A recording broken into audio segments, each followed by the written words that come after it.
with Indiana takes down Penn State 27-24. It looked like, I was kind of not falling asleep during this one, Sam, but I was kind of on my phone a little bit. I was like, okay, Penn State's staying in this, but Indiana's ahead. Okay, they get a field goal. And then Penn State scores a touchdown. I'm like, okay, this is a little interesting. And then Fernando Mendoza throws an interception. I'm like, okay, hold on. Is Penn State going to do something here? Then Penn State scores a touchdown. I'm like, all right, we got a game here, folks. And Fernando Mendoza and his wide receivers drive down the field and manage to score a fantastic touchdown. Omar Cooper in the back of the end zone. I don't think Charlie Becker's catch that set up that touchdown pass gets enough credit there on the sideline. I think that was a fantastic catch by him as well. I know everybody wants to give Fernando Mendoza the credit, and I do think he deserves credit, but I give a lot of credit to those wide receivers for stepping up in this one with Elijah Surratt being out. Charlie Becker made catches all day. Omar Cooper Jr. scores that touchdown there at the end. Sam, what was your take on this game?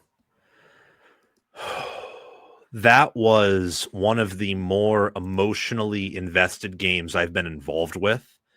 I was surprised in a way how Indiana was even able to get into that position, because looking it over and talking about it on my show earlier today, they held Penn State to 2.3 yards per carry outside of that long run.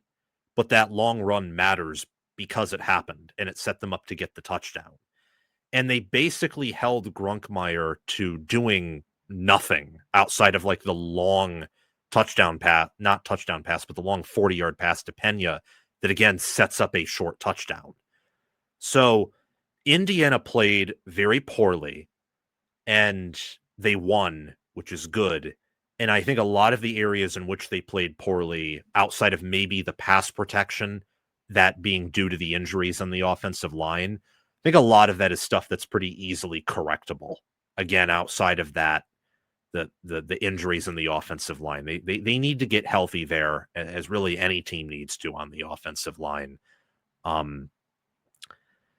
It was exciting. It's a testament to Indiana's character. It's a testament to the fact that they were getting pushed around a little bit roster-wise, and it felt like they didn't understand how talented of a team Penn State was, and yet they were able to get the game-winning touchdown. And while Mendoza didn't play all that well early on, he showed on that final drive that, Indiana at its best, when it's operating at peak efficiency, is not easy to stop.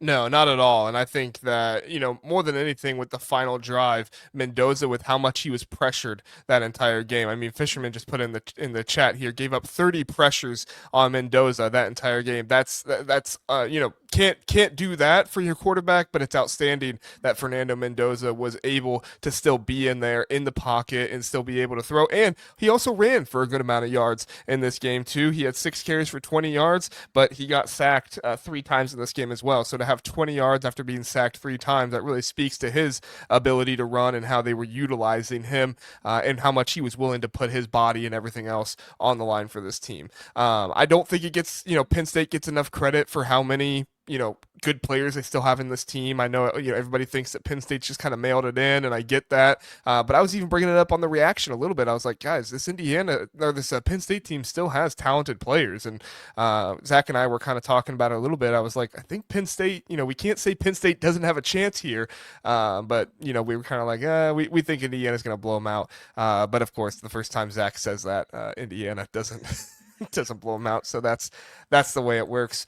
I do want to get your thoughts, and then we can move on here, Sam, on Heisman Doza after this one. I am of the thought process that this game does not change my opinion on Mendoza for the Heisman all that much. I think that he had a pretty poor game, and some of that was due to the offensive line and stuff. I wouldn't put that all on him, but he was out his wide receiver one, and he had to kind of make do with a lot of pressure back there, and then he had the game-winning drive. So for me, it kind of all got washed. Like, I still think Mendoza is number 1 or number 2 in the Heisman right now. For some people to say it was the Heisman moment, game-winning drive, I didn't really feel that way, but I'm curious your thoughts on Fernando Mendoza and the Heisman.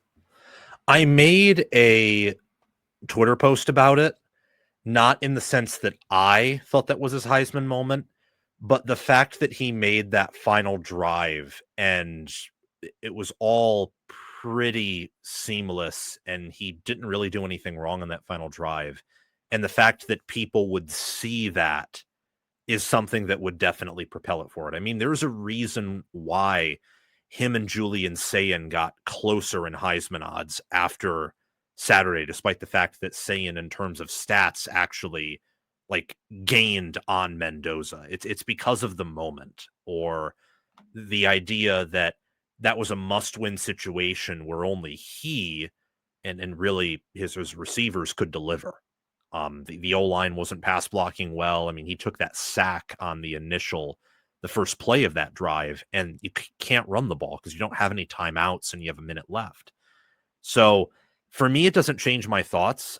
I think that you would have to give it to uh if if you're voting on the Heisman for being the best player, you'd give it to Jeremiah Smith. That's just my opinion. Mm. But um, for me, it didn't change my thoughts on Mendoza much. I mean, he's had some games like this for now probably 3 weeks in a row. Like Maryland, UCLA didn't play extremely well, but still put up good numbers and had good moments because he's a really good quarterback. Here, you just played a much more talented defense, and it was on the road in a hostile environment that, as much as they probably hate their team for disappointing them, they want the win. So it just all kind of came together, and yeah, that's how you get the 27-24 score. That's how you do it. So on FanDuel right now, Julian Sayn is the Heisman odds leader at plus 160. But as Sam said, these odds are very close. Fernando Mendoza is right up there at plus 170. Fernando Mendoza, after the game, actually got the lead by a little bit. I tweeted it out, but then that quickly went back down. So I don't know. Maybe my tweet inspired all the Ohio State fans to go put money on Julian Sayn, and then things shifted. So I'll take the credit for that one on my tweet going out there.